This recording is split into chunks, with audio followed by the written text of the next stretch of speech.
Bonjour à toutes et à tous, je suis ravi qu'il y ait autant de monde là pour cette conférence inaugurale. Alors pour ceux qui ne me connaissent pas, donc je suis Jérôme Leleu, je travaille dans le domaine de la santé numérique depuis une vingtaine d'années avec Interaction Healthcare que j'ai cofondé avec Daniel Villedieu, également Sim4Health il y a quelques années, et puis on a la chance d'avoir rejoint le groupe SFP Expansion avec Arnaud Billy, le président, qui également nous fait l'amitié d'être présent ce matin. Alors quand les équipes de 15 mai, que je remercie pour m'avoir proposé en fait d'être le coordinateur du comité scientifique, moi ça fait 20 ans que je suis passionné par la tech et la santé. Tous les jours, pour ceux qui me suivent sur LinkedIn, j'essaye de partager en fait cette veille sur le secteur qui est juste passionnant, mais non pas avec un prisme technologique, mais vraiment d'usage pour les patients, pour les problèmes de santé. Et Tech4Health, c'est bien lorsqu'on a proposé ce concept, avec en plus, vous voyez ce lien avec la partie People for Health, puisqu'on sait que les soignants, les problèmes de santé sont au cœur de cette transformation. Ça me semblait extrêmement intéressant aussi également avec le salon infirmier, là aussi reconnu depuis une trentaine d'années. Lorsque j'ai accepté ce rôle, j'ai souhaité en fait que ce Tech4Health, cette première édition, respecte aussi les valeurs du secteur. Pour moi, les valeurs, c'est bien sûr d'avoir un comité scientifique qui soit pluridisciplinaire, qui représente les problèmes de santé, les patients, les acteurs de santé, les acteurs publics, mais également aussi les industriels de santé, notamment, je pense, au SNITEM, mais aussi les startups. Mais aussi, quand on parle de problèmes de santé, le monde hospitalier, le monde de la ville également, parce qu'aujourd'hui, ce système de santé doit évoluer avec la technologie, mais avec l'ensemble des acteurs qui la composent. Deuxième valeur qui me tient chère avec Daniel depuis maintenant une vingtaine d'années, c'est la parité femmes-hommes. Et donc, dans ce comité de 26 personnes, nous avons réussi à avoir la parité pour ce comité, parce que je pense que c'est important quand on parle de technologie, quand on parle de santé, c'est aussi d'avoir des valeurs qui nous animent. Et donc je voulais bien sûr remercier l'ensemble du comité. Vous les avez sur le site, vous l'avez également aussi sur les différentes communications sur les réseaux sociaux. Et pour ne pas faire trop long, une des dernières valeurs qui me semblait extrêmement importante dans la santé, c'est la co-conception. Et donc ce comité scientifique, il a co-conçu, on a fait de l'intelligence collective pour essayer de voir ce programme. Et quand on parle de co-conception, c'est aussi de pouvoir donner la parole à plusieurs partenaires et plusieurs acteurs de ce comité. Je vous demande d'applaudir Frédéric Collet, avec qui je vais co-animer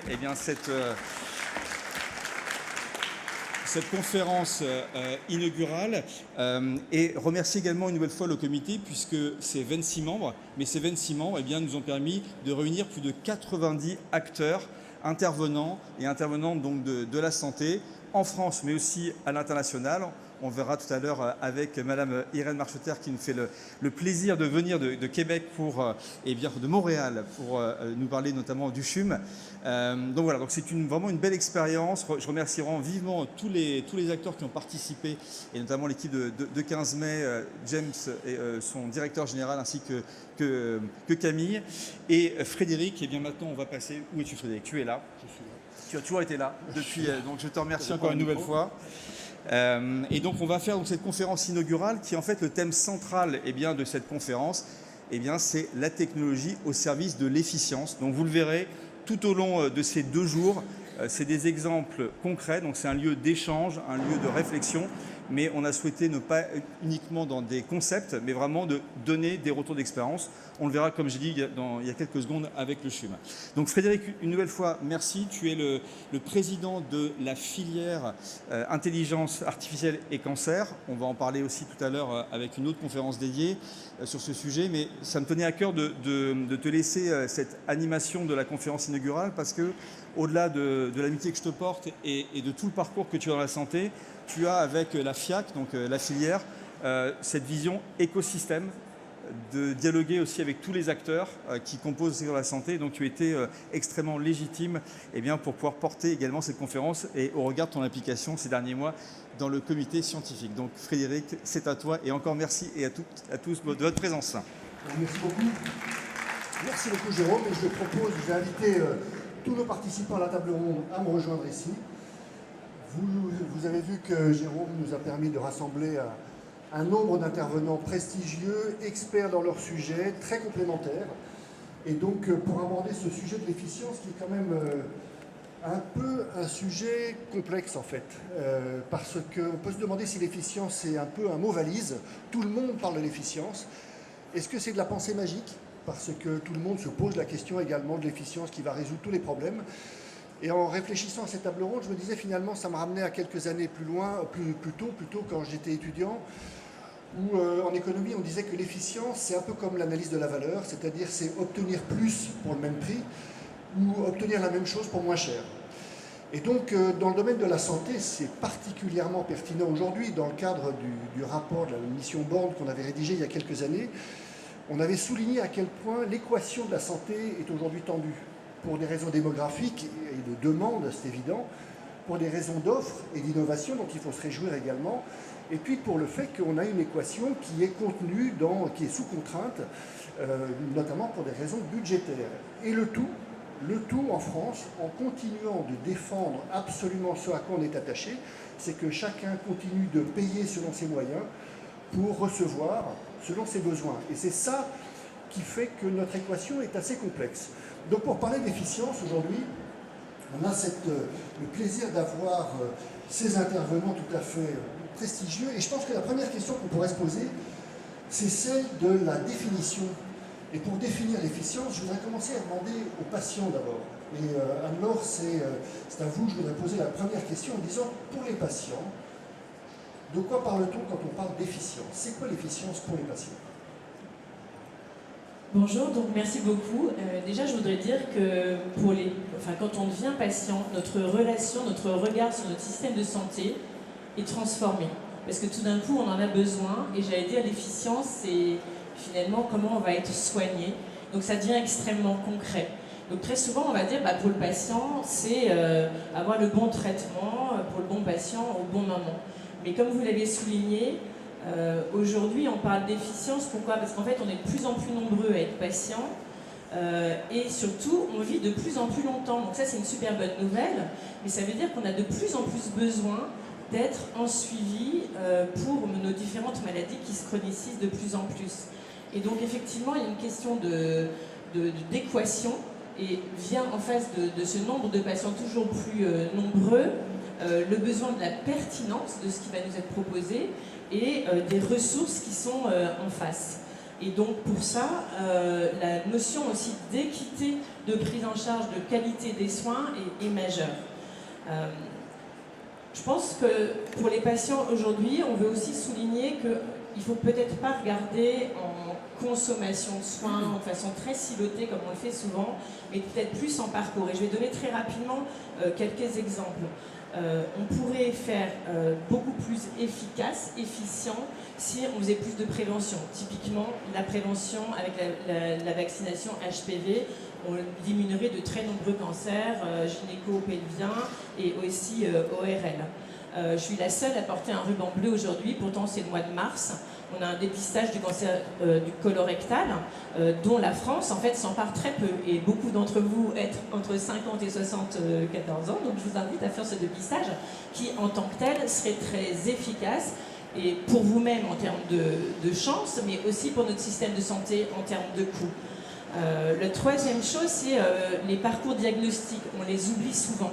Avant de pouvoir commencer un traitement, par exemple pour un cancer, il y a plein d'examens à faire. Et aujourd'hui, on se rend compte qu'il y a généralement 10 à 15 examens qui sont parfois 10 à 15 allers-retours à l'hôpital pour faire un coup une imagerie, un coup une biologie, un coup un rendez-vous avec l'anesthésiste, un coup avec le chirurgien. Aujourd'hui, si on organise des filières de diagnostic rapide, on peut gagner beaucoup d'efficience en termes de fatigue pour le patient, de qualité de vie, de stress, mais aussi d'impact en termes de coût des transports, par exemple, et d'organisation dans les filières. Ensuite, on a un enjeu aujourd'hui, notamment en cancérologie, de personnalisation des traitements. Et donc là aussi, il ne faut pas croire que les patients veulent toujours plus. On souhaite, on s'intéresse au fait d'avoir le traitement le plus pertinent, le plus personnalisé. Donc parfois, ça va être une immunothérapie, ça va être une thérapie ciblée, donc effectivement des traitements innovants et éventuellement coûteux. Mais il y a beaucoup de situations où, par exemple, par un test, on va pouvoir réduire le nombre de chimiothérapies inutiles, ou réduire avec la radiothérapie hypovaccinée le nombre de traitements et donc de déplacements et faciliter un retour au travail plus rapide. Et donc on milite aussi pour qu'il y ait une vision beaucoup plus globale et parfois il faut investir un peu, notamment dans la technologie aussi, pour réduire ces coûts. Et puis bien sûr, et là je fais un clin d'œil à Étienne Mainviel, on va en reparler tout à l'heure, il faut noter que les patients sont très peu à l'hôpital et on a une vision très hospitalo-centrée quand même aussi des coûts et de l'organisation de soins. Or en fait on est 2 à 3% du temps à l'hôpital. Et donc qu'est-ce qui se passe quand on est à la maison? On est tout seul, c'est là qu'on a nos effets indésirables, c'est là qu'il se passe plein de problèmes. Si on ne le gère pas, il y a plein de sujets d'effets indésirables et d'hospitalisation, de difficultés. Si on le suit mieux, on se sent en lien avec son établissement, avec ses soignants. Et en fait, on pense et on commence à avoir des données pour voir que c'est plus efficient. Voilà, donc je vais finir en disant juste que les patients sont profondément attachés à notre système de santé et qu'en fait, on en est presque une sentinelle dans le sens où on a les mêmes intérêts. C'est-à-dire qu'on ne veut pas toujours plus. On veut que ça puisse continuer et on est bien conscient que c'est un bateau qu'il faut le faire évoluer dans sa dynamique. Merci Laure. Donc on comprend surtout que l'efficience, contrairement à ce qu'on a l'habitude de dire, n'est pas uniquement un concept économique. Marguerite, je voudrais vous poser une question parce qu'en qualité de la CNAM, le rapport chargé-produit, qui est notre livre de chevet à tous, souligne en particulier, donne une définition de l'efficience en disant l'efficience désigne la capacité à améliorer l'état de santé de la population avec les ressources mobilisées en veillant à la pertinence et à la qualité des soins. Comment est-ce que vous pouvez nous... C'est très clair, non? C'est clair. Bon, alors, une autre question peut-être. Non, mais c'est intéressant qu'on partie de charge de produit. Donc, charge de produit, c'est le rapport que publie annuellement l'assurance maladie et qui nous permet à la fois de présenter des études, la plupart du temps médico-économiques, et puis à l'appui de ces études médico-économiques, de faire des propositions à la fois au gouvernement et au Parlement.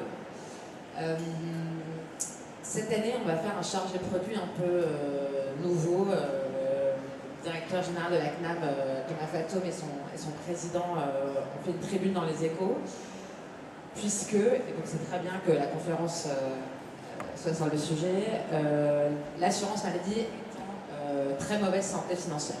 Honnêtement, ça fait 4 ans que je suis à l'assurance maladie. J'ai fait des dizaines et des dizaines d'événements sur la tech, où je parle que de la tech, à quel point c'est super, qu'on investit, qu'on se modernise, qu'on est les meilleurs d'Europe, mon espace santé, etc. Je suis très rarement intervenue, surtout devant un parquet de start-up, pour dire que ça n'allait pas bien. Et donc, je le fais aujourd'hui pour la première fois. Ça ne va pas bien. On est à moins 14 milliards d'euros de déficit. Et nous n'avons à court terme aucune perspective de redressement. Ne serait-ce que pour stabiliser le moins 14 milliards, il faudrait que l'année prochaine, on ait des dépenses dépenses de santé qui n'aillent pas plus vite que les recettes, sachant que les recettes, elles sont globalement indexées sur le PIB. Donc on a un PIB qui ralentit, donc il faut que nos dépenses de santé, elles n'aillent pas moins vite que le PIB. Or, vous avez concomitamment vieillissement de la population, augmentation des maladies chroniques. Nous, l'assurance maladie, on accueille 300 000 patients en ALD chaque année supplémentaire. Et donc, honnêtement, on est dans une situation qui s'est extrêmement dégradée. C'est-à-dire qu'on a eu le creux du Covid, on a de toute façon tellement plongé que ça a un peu brouillé les choses. On a remonté sur le Covid, ce qui nous a aussi donné collectivement l'illusion qu'on allait revenir d'une certaine manière à la normale, mais en fait, on ne revient pas à la normale. Et donc, quand on regarde ce qui s'est passé sur les 20 dernières années, on a eu des grosses poches d'efficience qui nous ont permis de tenir pas très loin de l'équilibre en réalité.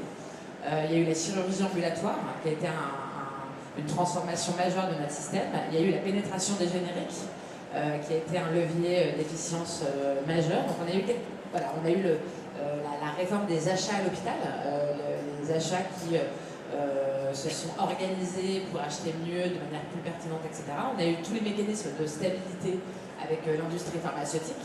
Donc on a eu des gros objets qui nous ont permis d'avoir un objectif national d'assurance maladie qui, grosso modo, ne s'écartait pas trop du PIB. Là, on est dans une situation à moins 14 milliards, qui est aussi liée au fait qu'il y a eu un Ségur à l'hôpital qui était absolument légitime, mais qui n'a pas été financé, qui correspond à peu près à 13 milliards de revalorisation des RH dans les établissements de santé et médico-sociaux. Et on a la grande question qui se pose maintenant, c'est quelles sont les grosses poches d'efficience pour les prochaines années. Donc ça, c'est le travail qu'on est en train de conduire aujourd'hui à l'assurance maladie. On va essayer de présenter ces travaux en juin avec l'aide de notre conseil. Normalement, chargé produit, ce sont des propositions, j'allais dire, annuelles pour le PLFSS qui arrive juste après. Là, on va essayer de proposer une vision à plus long terme. En tout cas, il y a 3 éléments de réponse par rapport à votre question. Il n'y a aucun doute qu'à moyen et long terme, si on n'arrive pas à endiguer les pathologies chroniques, notre système de santé ne tiendra pas. On a 3 grandes familles de pathologies chroniques. On a la santé mentale qui est la plus compliquée, 25 milliards d'euros. On a les cancers, 25 milliards d'euros. Et on a tout le groupe des pathologies cardiovasculaires et associées dans lesquelles vous retrouvez le diabète, les maladies cardiaques, etc. Ce groupe-là, 25 milliards d'euros, donc on a parlé des cancers. Donc sur les cancers, vous l'avez très bien dit, on n'est pas bon en dépistage. Donc l'assurance maladie a repris l'organisation des invitations et des relances. Et donc on espère arriver à être beaucoup plus performant avec tout le système d'ALEVERT qu'on a mis en place. Mais je pose la question sur les pathologies chroniques, cardiovasculaires et associées, 45 milliards, et ça fait 3 ans qu'on publie des études, maladie rénale chronique, diabète, insuffisance cardiaque, BPCO, c'est toujours la même chose. On a 1/3 des patients qui sont diagnostiqués au moment d'une intervention aiguë à l'hôpital. C'est des gens que l'ensemble du système de santé, nous y compris, avons laissé passer et qui sont diagnostiqués à un stade extrêmement aigu au moment d'une décompensation à l'hôpital.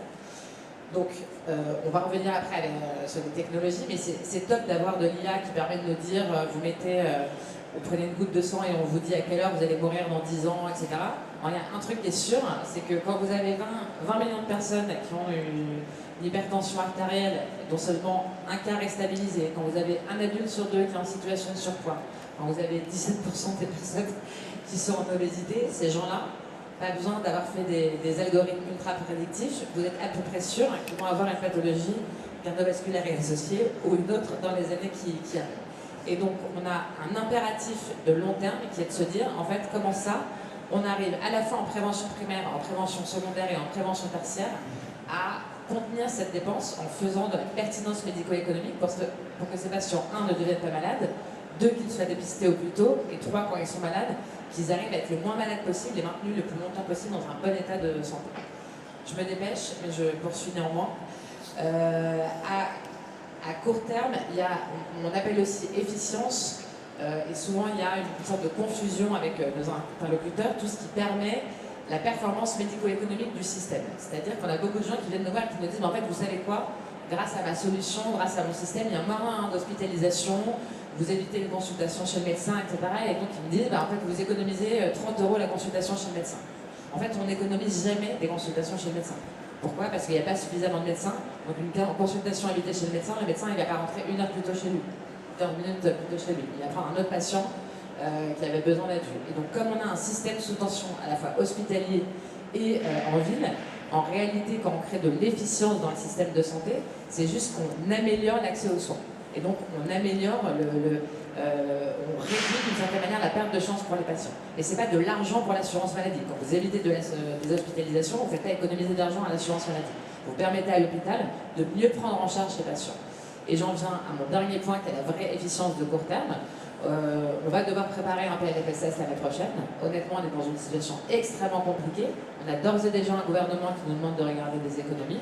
Et donc c'est là aussi où j'appelle l'écosystème.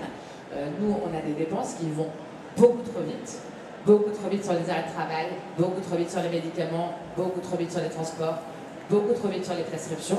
Et donc nous, l'assurance maladie, on va maintenant avoir aussi une priorité d'investissement sur les outils qui nous permettent d'avoir de l'efficience directe. C'est vrai pour les logiciels d'aide à la prescription, les logiciels d'aide à la décision, tout ce qui pourra nous aider à lutter contre la fraude, etc.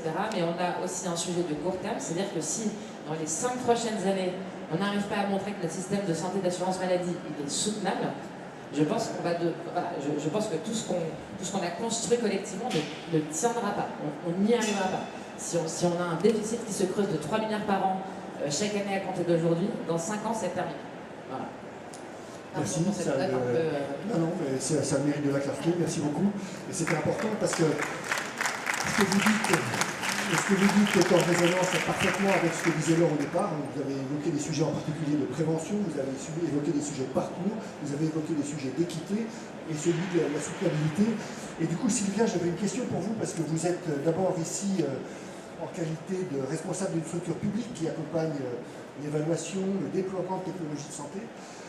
Mais vous êtes également vous êtes professionnel de santé. Pour le professionnel de santé hospitalier, l'efficience, c'est quoi? Comment est-ce que vous caractérisez ça? Comment est-ce que vous venez compléter ce qui a été dit par Laure et Marguerite? Alors, en fait, il y a déjà beaucoup de choses qui ont été dites, hein, très clairement. Et du coup, moi, je vais adopter un point de vue un peu plus méthodologique, finalement, au regard de ma casquette, effectivement, responsable de structure qui va accompagner la conception et l'évaluation des technologies de santé. En fait, on le voit déjà bien avec les deux premières interventions. Hein, quand on parle d'efficience, il y a différents types d'efficience, il y a différentes dimensions à considérer, il y a différents acteurs que ça peut concerner. J'ai participé à l'organisation de plusieurs conférences là, pendant ces 2 jours et je me rends compte que j'ai eu à peu près autant de définitions et de ce qu'on appelle l'efficience que d'intervenants dans ces conférences.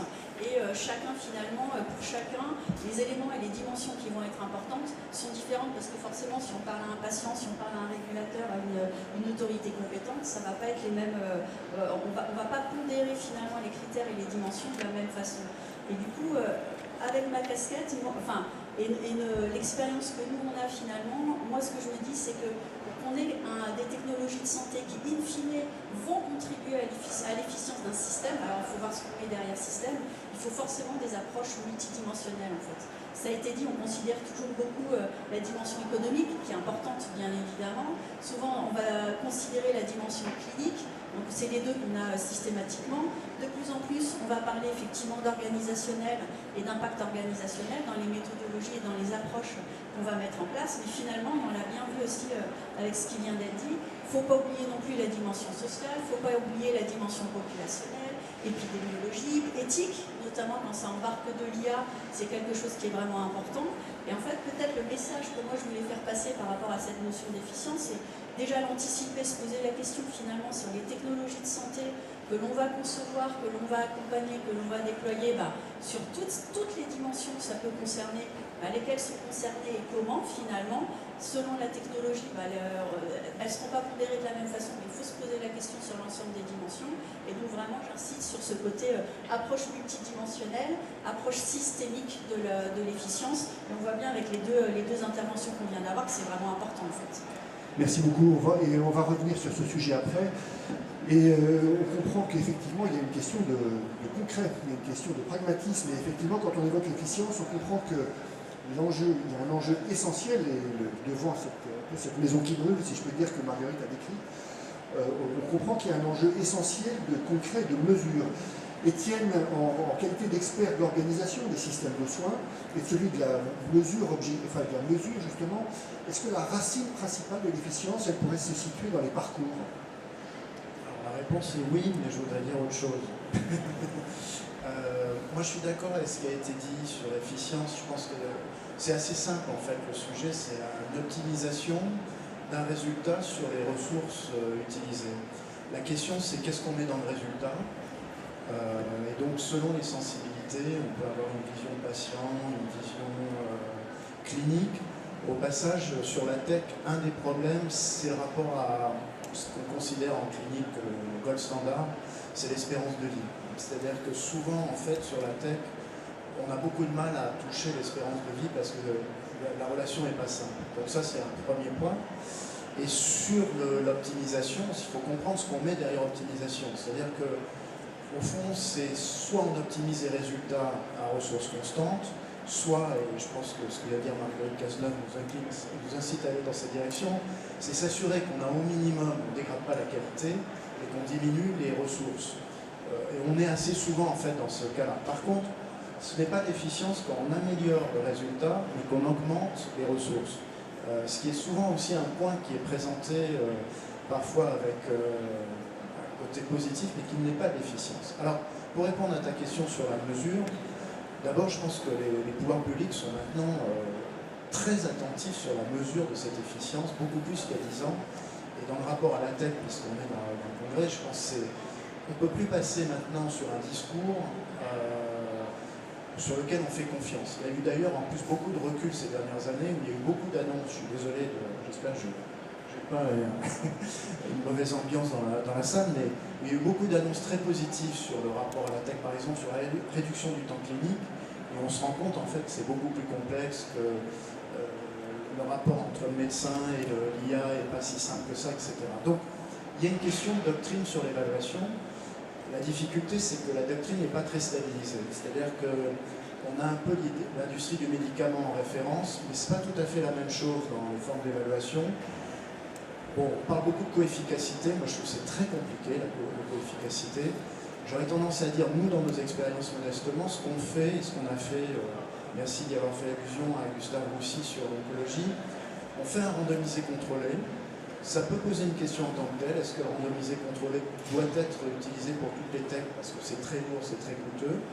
Personnellement, moi je suis plutôt pour des formes plus légères, mais bon, ça c'est technique. Mais en règle générale, à l'heure actuelle, on fait un randomisé contrôlé pour démontrer l'efficacité. Dans la télésurveillance, le cas classique, c'est qu'on montre qu'on réduit les hospitalisations. À partir de là, la question suivante, c'est de savoir cette réduction d'hospitalisation, est-ce que c'est de l'efficience? Ça ne l'est qu'à une condition, c'est de s'assurer qu'il n'y a pas eu de transfert de charge sur la ville. Donc nous, on a fait une étude, par exemple, d'impact budgétaire, qui est assez simple. Il faut avoir les données, pour le coup, et on a montré du point de vue de l'assurance maladie que c'est rentable. Mais ce n'est pas toujours le cas. Vous pouvez avoir de la réduction d'hospitalisation, et puis en fait une surconsommation sur la ville, et aussi le domicile, parce que vous savez que sur le domicile, ça devient de plus en plus cher. Bon. Je vais terminer par 2 points pour ne pas être trop long. Le premier, c'est que même s'il y a déficience, ça ne veut pas dire remboursement. Il faut qu'il y ait, en fait, d'une certaine façon, un système où il n'y a pas de remboursement existant. La télésurveillance, ça se justifie parce que ce soit la T2A, le paiement à l'acte, il n'y en a pas. Mais par contre, quand vous faites les aides à la décision clinique ou interaction médicamenteuse, ou la réduction du temps clinique, il y a beaucoup de startups qui sont dessus, et c'est très bien. D'une certaine façon, c'est un gain de productivité. Je parle sous le contrôle de Marguerite Cazeneuve, mais elle peut raisonner en disant bah, c'est dans la T2A. C'est-à-dire, si vous faites ça à l'hôpital, l'intérêt, c'est pour le directeur d'hôpital et l'équipe hospitalière, c'est qu'il va avoir un coût de production plus faible. Mais moi, en tant que payeur, je ne vais pas mettre une forme de remboursement supplémentaire. Le dernier point que je voulais dire, c'est que il y a un dernier problème en termes économiques, c'est que même si on fait du gain d'efficience, on est un peu quand même confronté à des paliers. C'est-à-dire, par exemple, le temps clinique, la réduction du temps clinique, ça ne veut pas dire que vous réduisez les ETP de médecins. Donc, vous ne faites pas forcément une économie. Même l'hôpital, je terminerai par cette conclusion, c'est que à terme, s'il y a ce mouvement d'externalisation qu'on voit de plus en plus vis-à-vis de l'hôpital, la grande question, c'est de faire, est-ce qu'on réduit les nombres d'hôpitaux et les tailles d'hôpitaux? Vous imaginez bien un sujet en tant que tel assez compliqué. Et je voudrais dire un dernier petit point, moi j'ai la technique des derniers petits points pour essayer de tenir encore le micro. On est au salon infirmier, je voudrais dire par exemple sur la télésurveillance, le rapport à l'être humain et aux professionnels est aussi très important à valoriser. Et de ce point de vue-là, la télésurveillance est très différente de l'IA. Télésurveillance, pour moi, le forfait sur les professionnels qui traitent l'information est fondamental à valoriser. Il y a un équilibre qui est assez difficile, parce que d'un côté, il faut assurer le développement de la filière numérique des startups, mais je revendique vraiment cette idée aussi du forfait opérateur et du rôle des infirmières de coordination, qui sont des personnes, à mon avis, formidables dans le traitement. Merci beaucoup, Étienne. Je retiens vraiment cette notion très pragmatique de mesure de la contribution à l'efficience dans toutes ses dimensions. Je savais que de toute façon, le principal problème que j'aurais avec cette table ronde, avec autant d'interlocuteurs, serait de tenir le timing. On m'avait mis en garde, voilà, on y est. David, j'ai une question pour vous, parce que justement, comment est-ce que la DNS, dans sa mission de définir et de mettre en place la stratégie numérique de santé, comment est-ce qu'elle aborde cette question de l'efficience et comment est-ce qu'elle y contribue? Bonjour à tous. Alors moi je suis un éternel enthousiaste. Et il y a plein de choses qui me viennent en tête. J'avais prévu de dire des choses, puis en fait je ne sais plus ce que je vais dire. Mais déjà pour commencer, c'est parce que je crois qu'on parle 2 fois, donc je vais couper en 2, je vais être assez rapide. Si on peut. Il se peut. Ah, donc à ce moment-là, il faut que je dise tout en une fois et rapide. Donc déjà, je voulais rappeler l'importance de l'évaluation. Alors moi, je suis ni un évaluateur, ni un régulateur de l'offre de soins, mais on accompagne l'écosystème, on vous accompagne dans les fourches codines de l'administration, et notamment sur la partie évaluation. On n'a pas toujours de belles victoires sur ces sujets-là, mais on en a quand même. Et l'acharnement que vous pourrez mettre sur le sujet de l'évaluation de la robustesse de vos méthodologies, c'est vraiment essentiel. On vous accompagne depuis maintenant 3 ans sur ces sujets d'évaluation clinique des DM numériques pour apporter la preuve de la valeur ajoutée, que vous puissiez vraiment la démontrer, cette plus-value.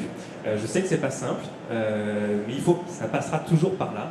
C'est une étape incontournable, quel que soit le contexte financier, technologique, etc. On a 2 dispositifs qui sont importants et qui continuent à être mis en œuvre.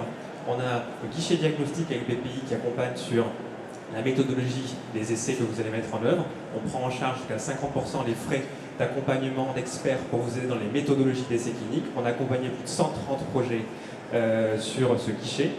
Et on accompagne également, et l'appel à projet se clôture le 8 avril, on cofinance des évaluations cliniques de DM numérique. On a financé une petite trentaine d'évaluations cliniques en 3 ans, pour plus de 20 millions d'euros. Les évaluations cliniques sont en cours pour la plupart. Pour certaines, elles sont terminées. Certains, d'ailleurs, sont exposants ici, ont fait bénéficier de cet accompagnement.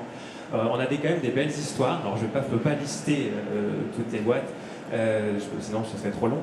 Mais on a quand même des belles histoires et je voulais vraiment vous passer un message positif de détermination, de continuer dans cette voie, d'apporter la preuve du bénéfice. Pour ça également, on a lancé des tiers-lieux d'expérimentation sur tout le territoire, une trentaine de tiers-lieux qui sont parfois en lien avec les CICIT, parfois en lien avec les CHU ou d'autres organismes que vous connaissez et qui sont là pour vous accompagner également sur les sujets de méthodo et de co-construction, ça a été dit tout à l'heure en introduction, avec l'ensemble des acteurs, notamment des patients, des professionnels de santé, pour tester vos innovations en conditions réelles.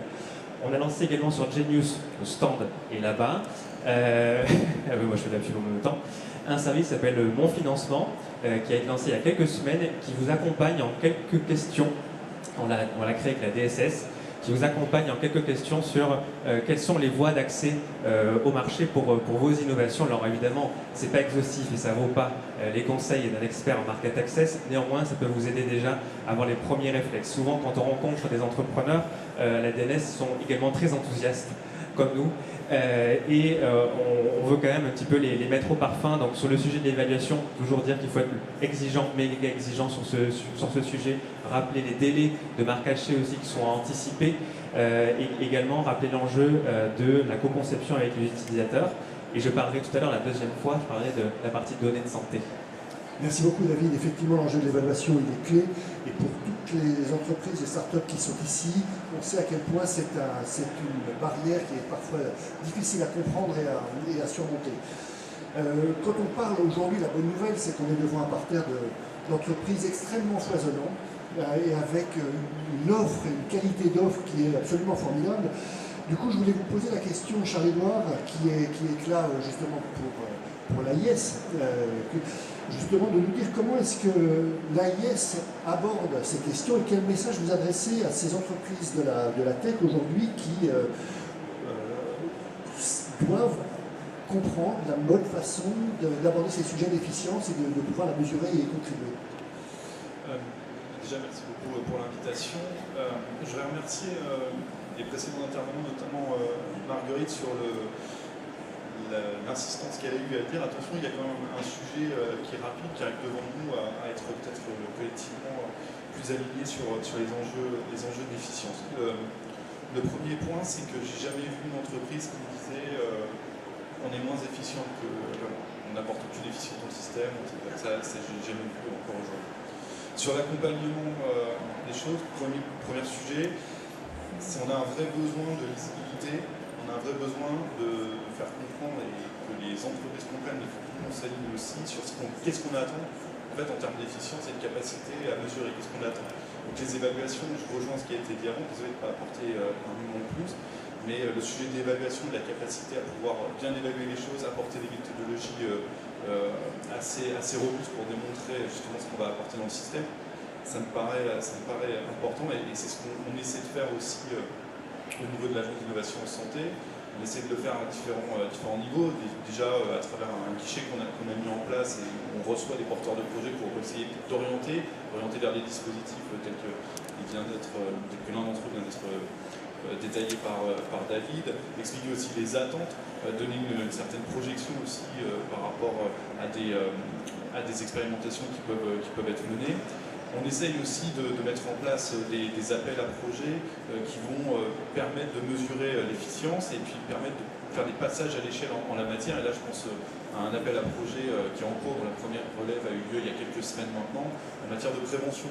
Parce que, en fait, le sujet qui a été évoqué précédemment, le sujet, c'est vraiment de passer le step vers une médecine qui soit plus préventive, pour justement permettre finalement de faire plus d'efficience, quel que soit l'angle sous lequel on le prenne, que ce soit sous l'angle du patient avec éviter les redondances d'examen, qu'on le prenne sous l'angle du payeur modulo, la capacité à pouvoir remettre dans le système les gains d'efficience générés, et vis-à-vis bien entendu des établissements aussi qui a été évoqué. Donc c'est à travers par exemple cet appel à projet qu'on va demander aux porteurs de projets des méthodologies, d'ailleurs ils seront accompagnés par des méthodologistes aussi, qui vont permettre de mesurer l'efficience réelle qu'on peut apporter pour voir comment est-ce qu'on peut avoir une scalabilité dans des expérimentations, en fait, simplement les faire passer à l'échelle. Donc ça, c'est aujourd'hui ce sur quoi on travaille assez concrètement, et puis au quotidien, c'est évidemment de donner des priorisations. Et je crois qu'il y en a quelques-unes qui ont été rappelées il y a quelques mois. On a la techno, enfin la bonne nouvelle, c'est qu'on est quand même, on voit tous les jours, sans être un technosolutionniste de BA, on voit aujourd'hui des technologies qui peuvent nous permettre d'apporter des gains d'efficience dans le système. La question, c'est comment est-ce qu'on peut les accompagner et comment surtout mesurer le gain réel et le retour entre guillemets sur investissement qui peut être généré. Ok, très bien, merci beaucoup. Effectivement, de nouveau, la question de la mesure se pose, de la mesure objective et de la vraie contribution au système. Armel, je voudrais, en tant que SNITEM, c'est-à-dire avec cette casquette-là en tout cas, comment est-ce que tu caractérises aujourd'hui le foisonnement de cette offre, de ces entreprises de la tech qui proposent des solutions en matière d'efficience, et quel message leur est passé à ces entreprises justement quand il s'agit de la mesure, quand il s'agit de la reconnaissance de l'efficience? Oui, bonjour à tous. Effectivement, on sait que je ne suis pas sûre que tout le monde le sache, donc je vais commencer par ça, de dire que le dispositif médical, il est très structurant pour le système de santé, parce qu'en fait, il permet de changer des pratiques, il permet de changer les prises en charge et de changer les parcours de soins. Donc tout ça devrait concourir, bien sûr, à une meilleure efficience. Il y a plein d'exemples.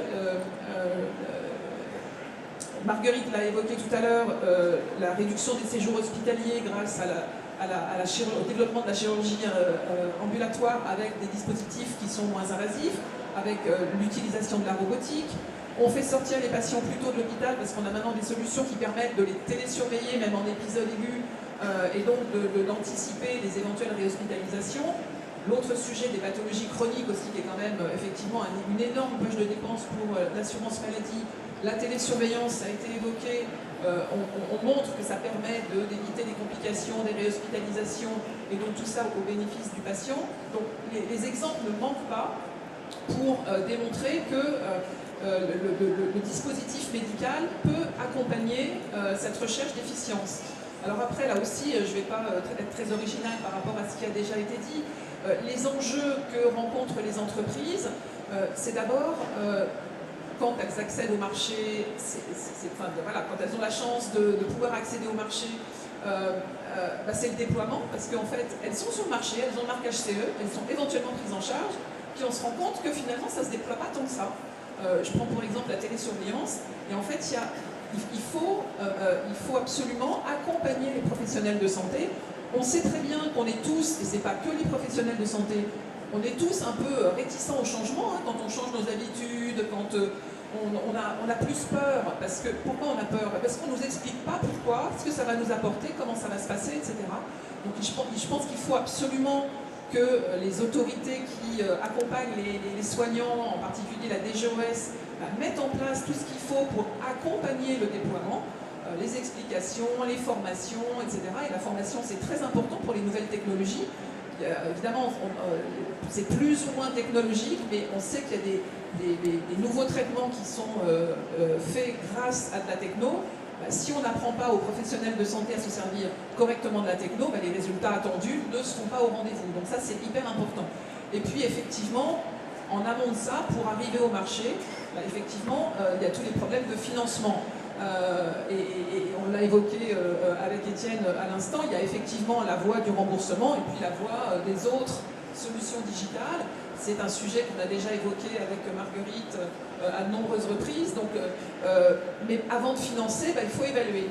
Et là, le message que je voudrais passer, il est bien sûr à destination des entreprises, mais il est surtout à destination des autorités. Parce qu'en fait, les entreprises, elles sont un peu perdues, en particulier pour tous les DM numériques.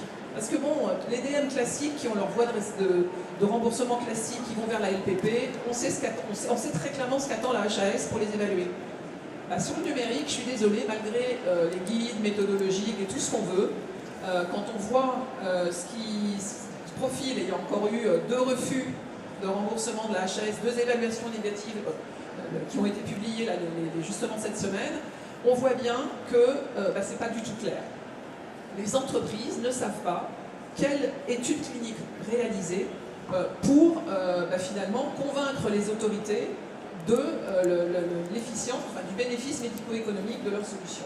Donc il faut absolument qu'on travaille conjointement avec la HAS, avec les autorités, peut-être avec la CNAM aussi sur certaines solutions, pour essayer de déterminer clairement pour que les entreprises sachent exactement quoi faire. J'étais prévenu, merci beaucoup. Je sens, Marguerite, que vous aviez envie de répondre à cette question. Ce qui a été dit vous êtes 2 à vouloir... est hyper important, donc c'est de faire passer un message simple. Nous, on a très longtemps travaillé sur sur des médicaments, sur des dispositifs médicaux pour lesquels il y avait un process extrêmement strict de référencement, d'évaluation, de remboursement. Ce n'est pas l'assurance maladie qui décide elle-même si elle se rembourse. On a une évaluation et sur la base de cette évaluation, on rembourse ou on ne rembourse pas. Pour le numérique, c'est le contraire. Et vous êtes beaucoup aujourd'hui à faire du numérique. Le numérique, vous êtes déjà sur le marché. Vous êtes déjà sur le marché. Donc les gens, que ce soit des professionnels ou des patients, ils ont déjà la possibilité, pour la plupart, d'utiliser vos outils. Ce qui place le régulateur et le financeur dans une situation extrêmement différente. C'est-à-dire qu'on n'est pas une barrière à l'entrée. Et donc on va plutôt, alors que vous êtes déjà sur le marché, être, à mon avis, c'est ça un des rôles qu'on va devoir tenir, être des labellisateurs ou des formes d'orientateurs des professionnels et des patients vers les solutions qui sont les plus intéressantes. La différence aussi par rapport aux médicaments, c'est qu'une molécule, quand elle arrive sur le marché, la plupart du temps, ça fait 10 ans qu'elle est dans un pipe de recherche, et donc la molécule, à partir du moment où elle a une bonne note, elle est négociée à un prix extrêmement cher et rédhibitoire pour un assuré ou pour... voilà. S'il n'y a pas de remboursement immédiat par l'assurance maladie, il n'y a pas d'accès possible. Ça n'est pas vrai pour les innovations numériques. Et donc, moi qui ne suis pas du tout dans un discours capitaliste normalement, puisque je représente l'assurance maladie et voilà, je m'adresse vraiment à des entrepreneurs. La santé n'a pas c'est un marché comme les autres. C'est-à-dire que si vous créez de la valeur, vous allez trouver des gens en face pour payer pour cette valeur. Et donc, si vous n'avez pas des patients qui sont prêts à payer 10 € pour votre application, des professionnels qui sont prêts à payer 50 € par mois pour votre abonnement, etc., c'est que votre solution, elle n'a pas la valeur de son prix. Je suis désolée, je le dis de manière un peu cash, mais c'est important de voir. Dans n'importe quel marché, quand vous créez de la valeur, vous avez une personne en face qui est intéressée si vous fixez correctement le prix. Que nous, l'assurance maladie, on intervienne en second recours, ensuite pour faire en sorte que tout le monde ait accès à cette innovation, nous, c'est notre job. C'est de faire en sorte de limiter les inégalités d'accès aux soins et de faire en sorte que tout le monde puisse bénéficier de l'innovation. Mais l'intérêt du numérique, par rapport à toutes les autres innovations jusqu'à présent, c'est que vous êtes déjà sur le marché. Et donc, si vous créez de la valeur, vous avez normalement en face de vous des professionnels de santé ou des patients qui doivent pouvoir trouver un intérêt à vous acheter. Et vous ne devez pas attendre l'assurance maladie, les études, les évaluations, etc. Si ça ne marche pas, c'est que ça ne marche pas. Moi, je reçois tous les jours tous les jours des entrepreneurs qui viennent me proposer des solutions qui n'ont pas de business économique, qui n'ont pas de business model. Je veux dire, ça ne marchera pas. Il y a même des trucs qui sont interdits par la loi. Et donc, le secteur de la santé, c'est un secteur qui est régulé, qu'il faut connaître. Il faut que vous soyez backés par des investisseurs qui connaissent la santé. S'ils ne connaissent pas la santé, ils ne vont pas vous aider. Pardon, voilà. Donc, c'est très important d'avoir ça à l'esprit. Et il faut aussi comprendre qu'il y a deux types de dispositifs médicaux. Il y a les dispositifs médicaux à destination des patients sur lesquels il y a une évaluation de la Haute Autorité de Santé. Pour l'instant, les évaluations, elles sont plutôt négatives, mais il faut savoir qu'en comparaison, un médicament, effectivement, il fait gagner des années de vie. Et donc, est-ce qu'une application, elle fait gagner des années de vie? C'est pas sûr. Si l'application, elle permet aux patients de se sentir mieux, de retravailler, etc., bah, c'est peut-être pas une évaluation HS, c'est peut-être pas l'assurance maladie et financière, c'est peut-être autre chose. Et pour les dispositifs médicaux à destination des professionnels, ils ne sont pas évalués aujourd'hui en France et ils ne sont pas directement remboursés par l'assurance maladie. Donc vous l'avez très bien dit, soit vous faites gagner des gains de productivité à l'acheteur, et dans ces cas-là, il a un intérêt direct à vous acheter, l'hôpital, le médecin, etc., parce que vous lui faites gagner du temps, parce que vous lui permettez d'être meilleur dans sa pratique, soit, et c'est là où nous on doit intervenir, mais je pense qu'il faut qu'on arrive à cibler nos interventions, on a des innovations qui s'adressent à des professionnels de santé, mais qui ont des impacts qui ne sont pas directement pour l'acheteur. Autrement dit, vous permettez à un professionnel d'améliorer de 8% la précision de son diagnostic, et lui, il n'a pas de rentabilité immédiate à acheter votre innovation parce qu'en fait, le fait d'améliorer un tout petit peu la pertinence de son diagnostic ou de sa prescription, il n'y a pas de retour sur investissement pour lui. Donc, il peut le faire un peu, mais il ne peut pas le faire beaucoup. Ou alors, quand vous permettez à un hôpital d'améliorer son retour à domicile, lui, il n'a pas de retour sur investissement direct. Donc, nous, de manière ciblée, on va avec l'AIS avoir des appels à projets très spécifiques. On va le faire sur l'électrocardiogramme avec IA pour les médecins généralistes en ville parce qu'on en a besoin. On va avoir un suivi sur la seconde lecture mammographie parce qu'on en a besoin. Donc il y a des choses très spécifiques sur lesquelles il y a des innovations sur le marché avec IA qui ont des externalités positives que seule l'assurance maladie peut payer parce que le marché, j'allais dire en lui-même, ne peut pas répondre. Mais pour tout le reste, il faut réussir à trouver des business models qui fonctionnent en dehors de la solvabilité de l'assurance maladie qui intervient en second recours et en second volet. Si vous démarrez avec ça comme business model, ça ne fonctionnera pas. Étienne, je sens que tu veux compléter. Merci beaucoup. Oui, en fait, je pense qu'il y a deux sujets. C'est-à-dire qu'il y a le sujet acheteur sans remboursement. Là, effectivement, c'est ce que vous venez de dire, c'est une relation entre la start-up et puis l'acheteur directement. Il y a un achat de licence. Puis il y a la question du remboursement. Et c'est cette question qui est la plus sensible à l'heure actuelle parce que cette question, alors, on n'a pas de doctrine établie. C'est-à-dire qu'on a le modèle du médicament, mais ce modèle-là, à mon avis, n'est pas adapté au numérique. C'est-à-dire qu'il est beaucoup trop lourd. Vous n'avez pas demandé à toutes les startups de faire des randomisés contrôlés par indication. Ça veut dire que dans ce cas-là, on tue la filière. Et donc, on doit trouver un modèle plus allégé. Moi, je pense que la bonne formule à l'heure actuelle, c'est d'avoir des preuves suffisantes au départ et avoir un remboursement conditionnel pour une période donnée, vous apporte d'autres éléments. Il y a une méta-analyse, je voudrais terminer, je ne veux pas être trop technique, mais qui montre qu'à l'heure actuelle, une simulation plus une étude observationnelle est totalement corrélée au résultat du randomisé contrôlé. C'est-à-dire que par des méthodes très légères, vous pouvez faire beaucoup plus rapidement, en 6-8 mois, ce qu'on vous demande en randomisé contrôlé qui coûte en règle générale plus d'1 million d'euros. Donc ça c'est le point, et comme je n'aurai pas l'occasion de reparler parce que le temps passe, je voudrais dire quand même qu'il y a des poches d'efficience. C'est-à-dire que, la télésurveillance, on commence à avoir du recul, on voit qu'il y a une externalisation de l'hôpital, on voit que quand c'est bien designé, il y a du gain parce que la réduction d'hospitalisation vient pas, il y a une surconsommation en ville, avec un point de vigilance quand même, c'est que le coût du domicile et du maintien du domicile du patient explose à l'heure actuelle et donc ralentit un peu quand même ce bénéfice. Donc sur la télésurveillance, moi je pense qu'il y a assez dit sur le fait que progressivement, ça va s'installer comme un modèle, un standard de soins. Sur l'IA, vous avez à la fois des pratiques médicales plus rapides, donc là on retombe sur cette question de productivité, mais je voudrais insister quand même sur deux choses là-dessus. On ne parle pas assez quand même sur le gain de l'IA sur les tâches administratives. C'est-à-dire qu'on voit maintenant tous ces startups, à commencer par vos collègues de Doctolib, je sais que vous les appréciez beaucoup, Non, mais sur le fait qu'il y a un compagnon maintenant qui permet d'avoir un changement de l'oral en écrit direct pour les comptes rendus d'hospitalisation, c'est très très performant. C'est-à-dire que les comptes rendus de consultation, donc là vous avez un gain immédiat. Donc on sent que sur l'IA, il y a beaucoup de bénéfices qui peuvent arriver, mais vous l'avez très bien dit, la difficulté qu'on a à l'heure actuelle, elle n'est plus tellement sur la maturité technologique, elle évolue très vite, elle est sur l'adoption par les professionnels, notamment les médecins.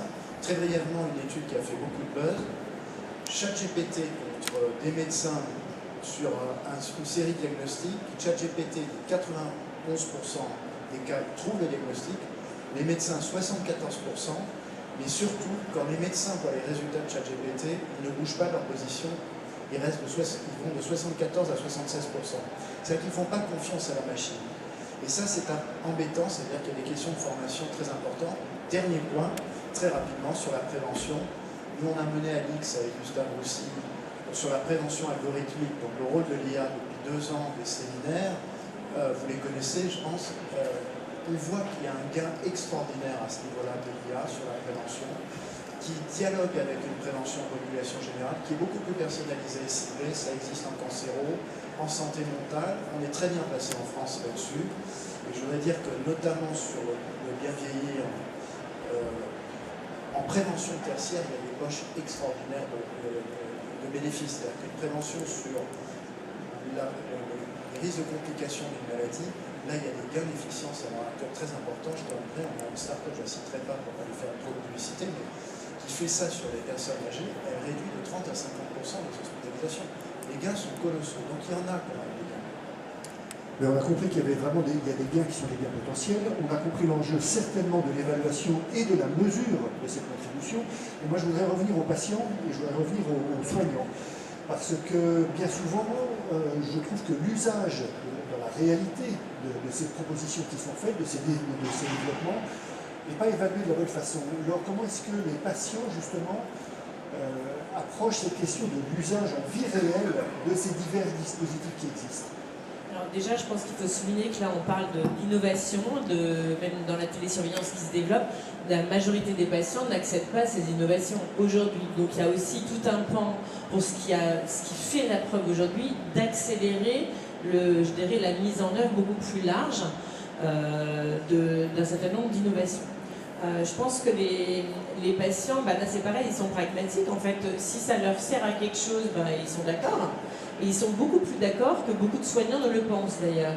Il y a beaucoup moins de freins. Par exemple, on dit oui, les personnes âgées, les personnes âgées, elles ont vieilli avec des téléphones, le Covid est passé par là, elles ont tout un compte WhatsApp pour parler avec les petits-enfants. Donc bien sûr, il faut penser aux populations qui ont des difficultés d'accès au numérique par exemple. Il faut rester vigilant pour ça, toujours avoir une autre proposition téléphonique ou autre. Mais il y a beaucoup de patients qui sont au contraire dans la demande. Nous, on a plus de patients qui aimeraient avoir de la télésurveillance que de patients qui accèdent à la télésurveillance. C'est ça notre problème. Donc en fait, là aussi, c'est une poche d'efficience, c'est d'accélérer la mise en œuvre. Alors, et ça, en fait, c'est l'occasion de dire que, notamment dans les expérimentations article 51, on est plusieurs à travailler, et d'ailleurs on est ravis parce que ces expérimentations, elles vont aboutir avec des résultats médico-économiques d'ici quelques mois et on les attend tous avec beaucoup d'intérêt. Dans la vraie vie, vous l'avez souligné, c'est pas si facile pour les soignants. Ça change leur pratique. Certains, ils sont fans, d'autres pas du tout. Ça leur fait un peu peur. Est-ce que ça va transformer vraiment leur métier, voire le faire disparaître? C'est un peu difficile. Et puis, donc, il y a l'acceptabilité pour les soignants, les changements organisationnels que ça met en œuvre, à la fois, par exemple, dans l'hôpital, mais aussi dans les relations avec la ville. Et puis, après, il y a les directions. Parce qu'en fait, on voit bien aussi que ce qui s'est passé, c'est que tout le monde fait des innovations, des POC, des expérimentations. Et donc, on arrive avec la pneumo qui a vu ça, la scéno qui a vu ça, la gynéco qui a vu ça. Et en fait, le directeur, il dit, oui, non, mais moi, je n'ai pas à avoir 10 solutions différentes. Donc, il faut là vous mettre d'accord. Et donc, et ça, on le voit bien, donc, par exemple, dans l'exemple de l'onco, mais si vous allez chez le pharmacien de ville, lui, il a je ne sais pas combien de milliers de solutions pour celui qui a un problème cardiaque, celui qui a un truc diabétique, celui qui a un truc de telle ou telle télésurveillance en cancéro. Donc, on a aussi besoin d'intégrer et de faire en sorte que qu'il y ait peut-être des portails. Enfin, et puis, il y a tout le frein de la ressaisie, est-ce que c'est interopérable. Enfin, on ne va pas rentrer dans les détails, mais ça, c'est des freins majeurs pour que ça soit en vrai utile. Donc ce que je comprends, c'est que d'abord, il y a un vrai besoin exprimé. Et d'autre part, il y a aussi un enjeu d'appropriation par les professionnels pour les accompagner dans cet usage. Et approprié aussi pour les patients également. C'est-à-dire que je pense qu'il ne faut pas dire prenez le chatbot, prenez l'appli, débrouillez-vous tout seul. On a besoin d'être accompagné par des humains aussi. Hein. Je dirais que la technologie, elle doit rester au service de la relation de soins. Et du coup, Sylvia, je vous retourne naturellement la question, c'est à vous qu'elle s'adresse. Comment est-ce que les professionnels de santé s'approprient ? Laure a tout dit en fait. Laure et du coup Armelle, en fait, effectivement, je pense qu'il y a besoin d'accompagnement très clairement lors du déploiement pour qu'ils prennent confiance. Alors, je suis d'accord et en même temps, il faut qu'il y ait un petit regard critique quand même sur la techno pour pas suivre aveuglément tout ce qu'avait dit. Donc, c'est trouver le bon équilibre finalement entre faire confiance et en même temps garder le côté humain in fine décisionnel et la responsabilité humaine. Et au-delà de l'accompagnement lors du déploiement et de tous les mécanismes d'appropriation, je pense qu'il faut que ce soit aussi en amont, et vous l'avez dit, c'est-à-dire que nous, on est beaucoup sollicités aussi par les professionnels, alors médecins de ville, médecins hospitaliers et autres, qui sont ou pharmaciens de ville et ainsi de suite, qui sont sursollicités en fait. Et lequel je vais utiliser, pourquoi ? Qui sont sollicités finalement aussi bien pour tester que pour utiliser in fine, on a mis sur le marché, allez-y, lequel je prends, pourquoi, est-ce que c'est fiable, est-ce que c'est robuste, et du coup, un message peut-être un peu supplémentaire, mais qui a déjà été dit, c'est il faut les accompagner, mais tout au long, enfin pas que à la fin, au moment du déploiement, mais aussi en amont, pour le bon choix. Et je pense que ça a été dit par nous tous, il y a besoin aussi d'une approche systémique et de mettre autour de la table tous les acteurs, parce que c'est des choix aussi qui se font au niveau d'un établissement et de la stratégie d'un établissement, si on parle de l'hôpital, mais aussi du médico-social ou autre, mais aussi au niveau d'un territoire. Et peut-être du coup, pour reboucler, et David en a parlé, il y a des structures aussi qui peuvent accompagner à fédérer, enfin structure, autorité compétente et autres, mais je pense qu'il y a vraiment un enjeu à fédérer les bons acteurs finalement, alors je ne sais pas comment le dire, au bon niveau, quoi, quelque part, quoi, que ce soit au niveau d'un établissement ou d'un territoire, mais quel choix, qu'est-ce qu'on pousse et pourquoi en fait finalement. Donc voilà. Merci beaucoup. Écoutez, on est quasiment dans les temps, Jérôme. Moi, je retiens 3 choses. La première, Marguerite, vous nous l'avez dit, la maison brûle, donc ne regardons pas ailleurs. Et effectivement, le sujet est là.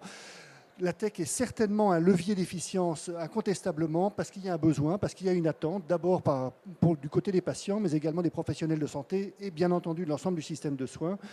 Que ça pose 2 questions, que sont celles de l'évaluation et celle de la mesure, et qu'il est nécessaire peut-être de trouver des approches innovantes et dans l'évaluation et dans la mesure. Et toutes les entreprises qui sont là, à mon avis, vont vouloir continuer de s'emparer du sujet.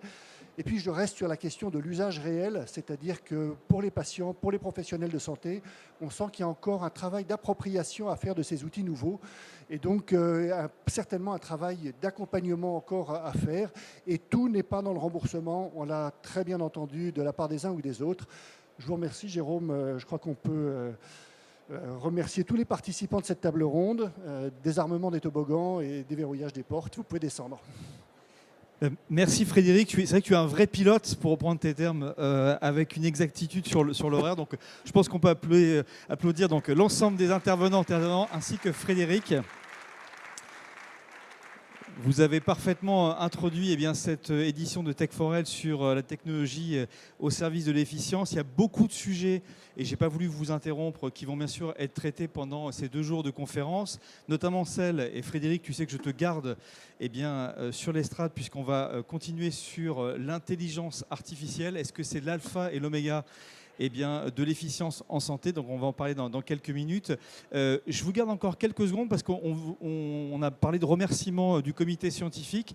Moi, j'aurais aussi les faire venir sur l'estrade pour que vous puissiez les applaudir, les voir et qu'on fasse une belle photo ensemble. Donc je demande aux 26 membres du comité scientifique de Tech4Health de me rejoindre sur l'estrade. Je vois donc David, Anne-Cécile, Anne-Lise, et on peut les applaudir.